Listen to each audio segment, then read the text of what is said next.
I'm heading towards the Chobe National Park in Botswana on an expedition in search of animal encounters in southern Africa. I'm about to enter Savute and have high hopes for this area when it comes to animal encounters.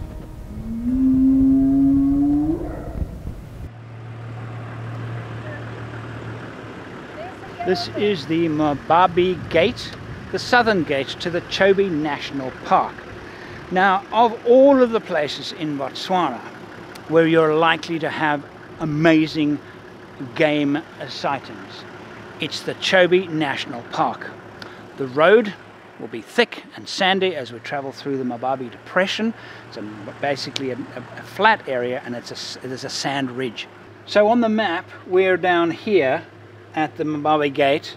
This whole area here, the top northeastern part of Botswana, is the Chobe National Park. A huge area of virgin bush, untouched bush. I have driven almost every single road, but the road we're going to take today I haven't done in over 20 years, and it's this one here, all the way up here through the Zimbabwe Depression up to Savute, and we'll be staying at the Savute campground. He asked me if I wanted to say anything. Where does he think I've got intelligent things at this time of the day? Hey? Oh, you got me a cold Coke. Oh dear. Well, it's average speed's probably around 20 kilometers, 25 kilometers an hour. We've been on the track now for about 2.5 hours, about an hour to go, and just thick, grinding sand, and you know, occasionally you can get into third gear, but most of the time it's foot flat second. And this is how I remember it. I remember churning through this stuff for hours and hours. So the tracks haven't changed since 1986, when I was last here. Okay, we missed a turning. That's Savute Gocha Kasani, and that's an alternative road to Savute. I want to have a look at the map. Zimbabwe Depression and Sand Ridge. I remember this from my previous trip here. Sand is very thick, so the pressures have got to come down.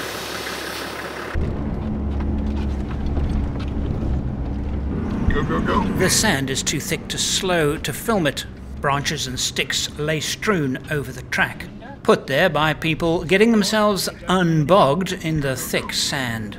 Mopani, which these branches would be made from, is incredibly hard wood, and driving onto them can so easily cause vehicle damage. I do not want to drive over the sticks. I get a hole right through the radiator, or through that fuel tank or something. There's more of them here. The people using sticks to get themselves unbogged.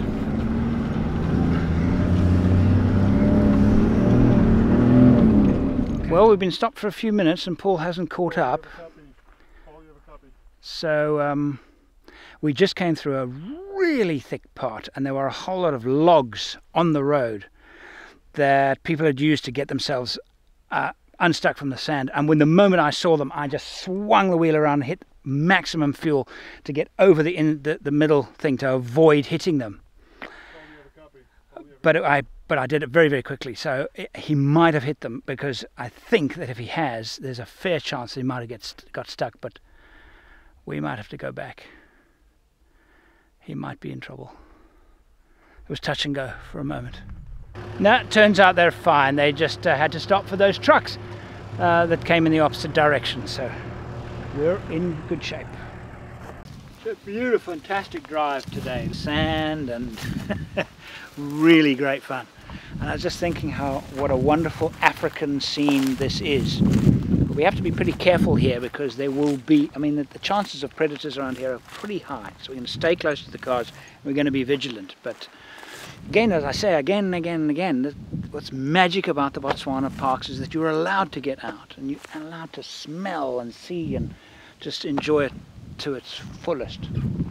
That's why there are few places quite as amazing as Botswana, as the Botswana parks. Lunchtime. And we'll see what little cordon bleu delight we've got in the back of the truck. Don't hold your breath.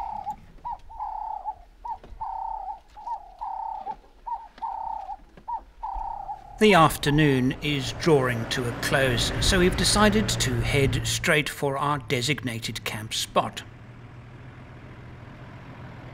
Savute is unfenced, so animals can and do wander through one's campsite. That is what makes it so special. I'm travelling with my friend Paul Marsh and his partner Joe, Gwyn and Jeremy from Seattle.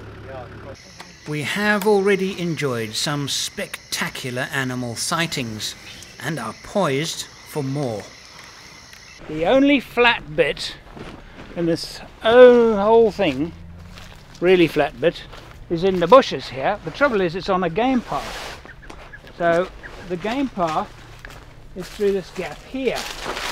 Because if it was an elephant path, they'd rip all of this down to make the path for them. But it is an antelope path. And if I look at the spoor on the ground, these are clearly impala. That's not a problem.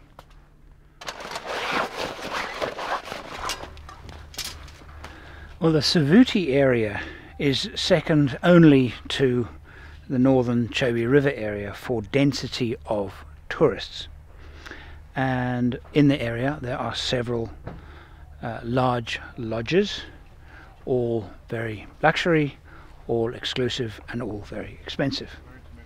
But of course the option for us is to camp in the community campsite. Well, it's not really a true community campsite, it is run by Botswana Wildlife, but this is it, our selected campsite. It's surprisingly not particularly busy.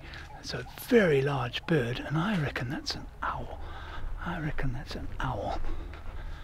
A very large owl has just landed on that tree over there. Can you see him? Oh my word. Okay, and I bet you he's an eagle owl.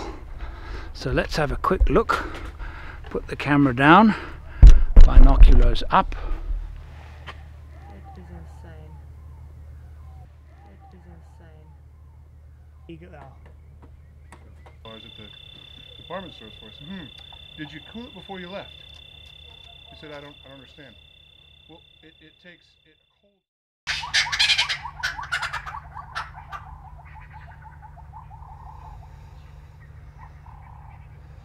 Well, our usual wake-up call this morning, the Franklins and the Hornbills, a welcome way to wake up on any morning. Marred a little bit by the sound of a generator, and I don't think it's a camper's generator, I think it's a generator from the ablution block. So, yes, it does mar things for me actually. The morning bird call in Africa is one of its absolute delights, and yes, it's not in its purest form this morning. So we're gonna do some game driving today. Look for animals and see what we can photograph. You had enough.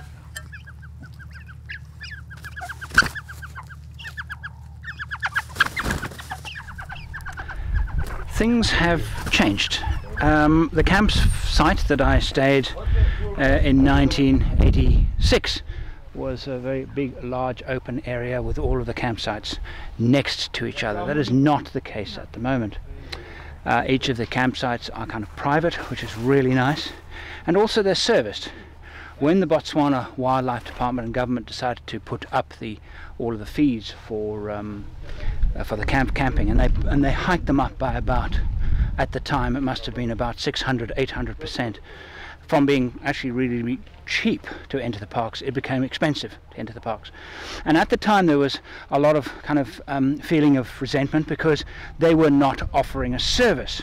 So what they did though, and it's plain to see now, is that they upped the prices and then spent a lot of that money on upgrading the services. For example, we've just had the chaps come through here, 2 of them. They have taken away rubbish, they have taken away the ash from the fire. The parks have decent ablution blocks with hot water. In 1986 there was basically a shack where you could get some water if you were lucky, and really rudimentary. That's not the case anymore, so they've invested a lot in it. The campsites are now private, everything has been upgraded, so which is another, for me, example of how well Botswana is actually run. They've taken a lot of that money and they've reinvested it, and while the prices are still high, what they deliver is far better than it used to be. For example, the ablution blocks. Now, Savute has had a history of trouble with elephants, so they built this concrete wall. Elephants cannot get inside. There's of course the ridge on the outside. Elephants are going to find it very difficult to climb over such a ridge. They've got a jenny, they've got solar power with electrical, and in fact it's a proper camping ablution block that they have made elephant proof. And the history of this area and its elephants, destructive elephants, is very well known. This is the modern day defences developed to keep elephants from destroying the water system. Rocks so that the feet can't get close, and a big lump of concrete with a tap right underneath.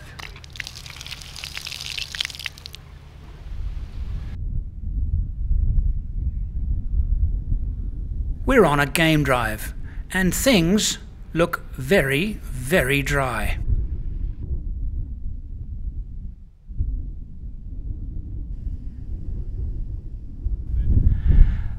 This is rhino flay. Flay is an Afrikaans word for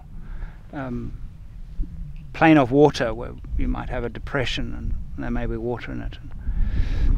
This beautiful piece of grassland. I'm a little disappointed in Savute. Savute is reputed to be the place to see big game in, but I mean really, and I've always known it to be an amazing venue for big game. But it's a little disappointing. We haven't actually seen a lot. I mean, it's a magnificent place and everything, but in terms of animal sightings, not quite what I hoped for. Sometimes, when animals are scarce, their bones and scats just have to do. This is a perfect example of the hyena scat. It contains a high quantity of bone fragments, and that is why it is so white. And now for the oldest bush joke in the world. Why do poos taper? Because if they didn't, all bums would close with a bang. So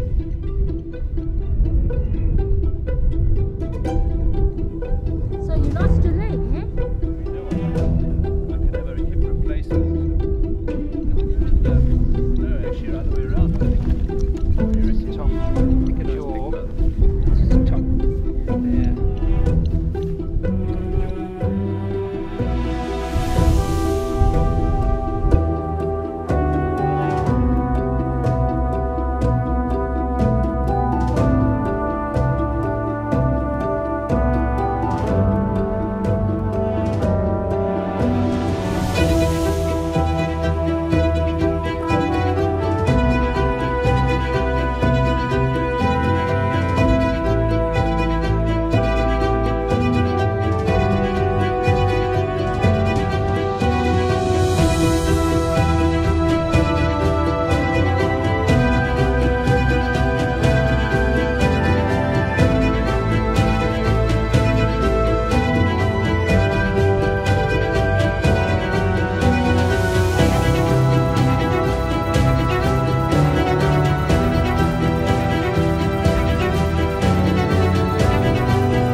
So it's our final evening at Savute, making the meal, sun going down. Started off with a blue sky this morning and now clouds. Again, very unusual weather for a July. It's been a little bit disappointing in terms of game viewing here. Actually very disappointing, because this place is fabled for, I mean, amazing animal encounters, amazing animal sightings, but it's very, very dry. So, oh well, we ran out of luck in terms of animal encounters. I'm going to conclude our stay at Savute by mentioning this. This is a Windhoek lager. Windhoek range of beers. Of course, Windhoek is the capital of Namibia. It's very good. And in fact, I would say that the Windhoek lager and draft are by far the best beers brewed. And I exclude microbreweries from this, because I obviously haven't tried them all. The best beer brewed in southern Africa. I'll see you in the morning. He got the 42, I think I've got the 60 bigger one. And I said, yeah, they're fantastic. Well, we bought Yetis. I said, awesome. So how's that working for you? Well, we put ice in there, and in 2 days it's all melted. It just feels like I spent...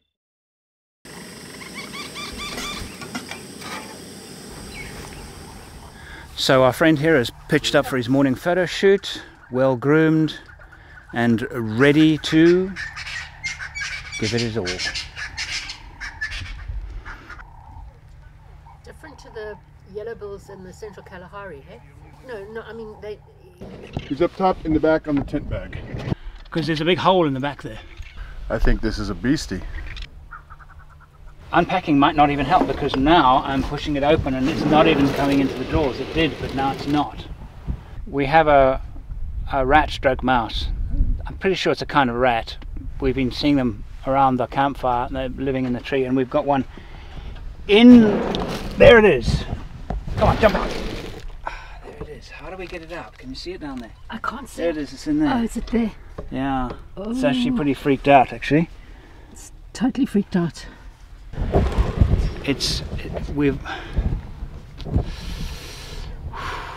We just have to scare it to hope it jumps onto the ground. Unpacking them, how does that help us? No, it doesn't. He's not in the drawer. No. He's on the side of the drawer. And with all this activity going on, he is not going to come out on his own. Otherwise, we've got to, we'll just take him to Chobe with us. He's not a rat. Well, He's not the first rat that's travelled around the world against his wishes. Exactly. We have quite a long day's drive ahead of us. We must drive northeast to Kasane and cross the border into Zimbabwe. This is because, sadly, Gwyn must leave us. She will return home via Victoria Falls.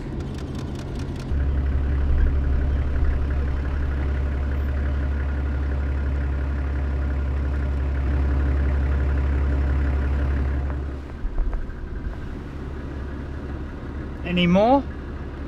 One over there. One over there.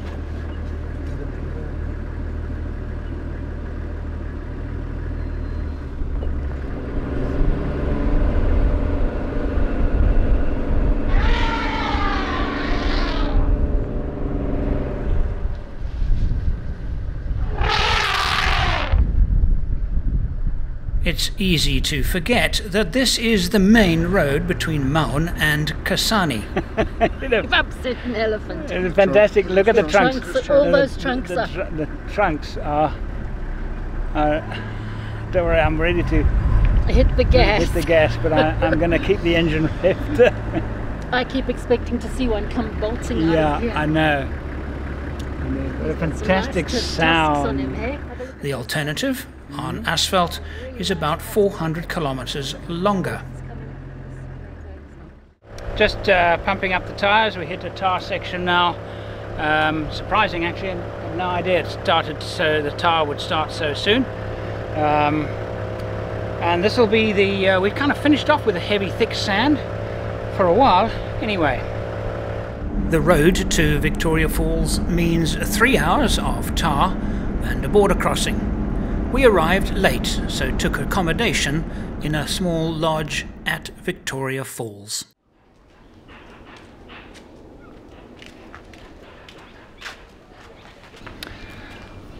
Good morning, this is a little lodge in Victoria Falls, and we are carrying our little stowaway, still in the truck, a little rat stroke mouse that we picked up in Savute. He's still in there. We haven't been able to get him out, so now he is, has to wait 2 years for permanent residence, but hopefully he'll actually find his new home here in Victoria Falls.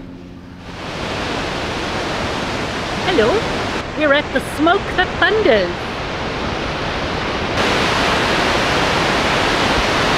It is one of the largest waterfalls in the world. I think it is actually the second largest in the world in terms of volume of water. At this point we can get a good look at it. Over there the spray is so much you actually can't see it. I've come here probably 10 times, and I would say only on about 3 of those occasions have I actually had a good look at the waterfall, because the spray is so, I mean, it covers everything, that you come to the Victoria Falls and it's more of an experience than a sight, because you can't see it because of all the spray. It's just, you know, and right now water levels are high, so the spray is immense.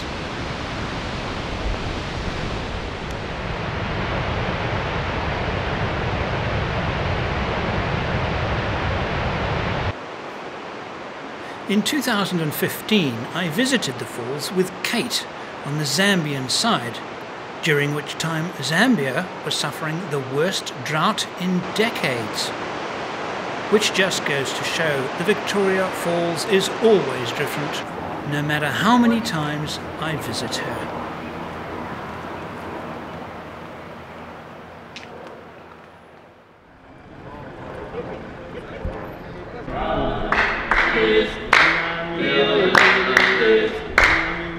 Back to work. Exciting writing project, so but I'm gonna miss you. I'm gonna miss you a lot. Good, be safe. Keep in contact if you can. Let's go. Let's continue with our trip. Be safe, You Mara. take care. Hey? So good. You'll be good. You too. See you very my soon. boy. Here we go. Yeah. So this is what I call part 3 and the final leg of our expedition, which will be through the top end of Kariba, covering almost 1/2 of the width of the country, south of Lake Kariba. We're going to be spending some time on Lake Kariba, which is always amazing, and then into Zambia. And we've got about 2 weeks left of our trip. In the next episode, we see some water. We help some local folk with a puncture. And we stay at a very spooky camp. All right.